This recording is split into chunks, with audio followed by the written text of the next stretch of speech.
আমরা মিডিয়া দেখলে দেখব যে একটি বিষয়কে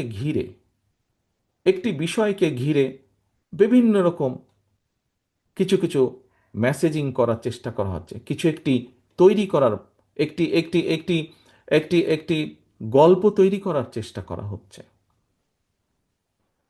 দেখুন, আমি আমার একটি রাজনৈতিক অভিজ্ঞতার কথা আপনাদের সামনে তুলে ধরতে চাই।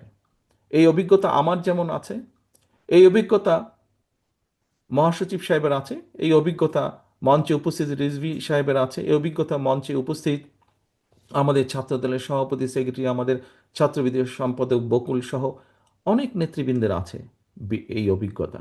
কি সেই অভিজ্ঞতাটি?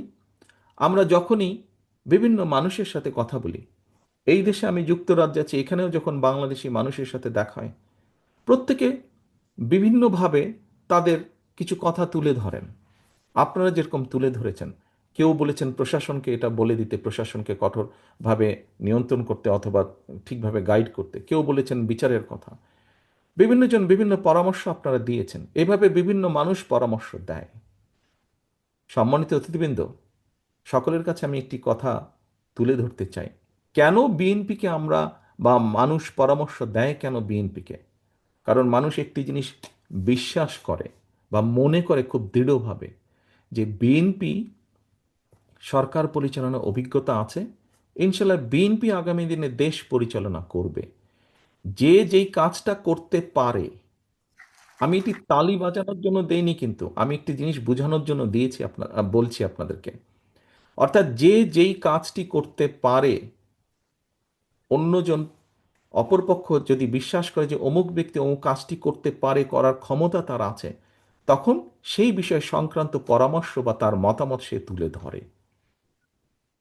আপনারা টিভিতে দেখবেন, টক শোতে দেখবেন, বিভিন্ন ব্যক্তি বলেন, হ্যাঁ বিএনপির তো এই করা উচিত, বিএনপির ওই করা উচিত, বিএনপির দেশ নিয়ে এটা করা উচিত, বিএনপির দেশ নিয়ে ওই পলিসি নেওয়া উচিত, বিএনপির ছাত্রদের নিয়ে এই পলিসি নেওয়া উচিত, শ্রমিকদের নিয়ে এই পলিসি নেওয়া উচিত। কেন বলে কথাগুলো?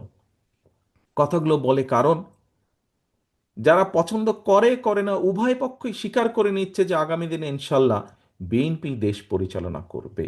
সেই জন্যই বিএনপিকে এই কথা বলে। প্রিয় সহকর্মীবৃন্দ, বিভিন্ন সময় বিভিন্ন পত্রপত্রিকা ইদানিং আমরা দেখছি যে বিএনপি সংস্কারের এটি মানছে না, ওটি মানছে না, সেটি মানছে না। অপরপক্ষে আমরা দেখছি অনেকগুলো দল সব কিছু মেনে নিচ্ছে। আমাদের নেতৃবৃন্দ বলেছেন যে এখানে তো আমরা এসেছি আলোচনা করার জন্য, যদি সব মেনেই নিতে হয় সেটি তাহলে আলোচনার দরকার ছিল কি? সরকার বলে দিত যে এই করতে হবে, কিন্তু আলোচনার জন্যই ডাকা হয়েছে।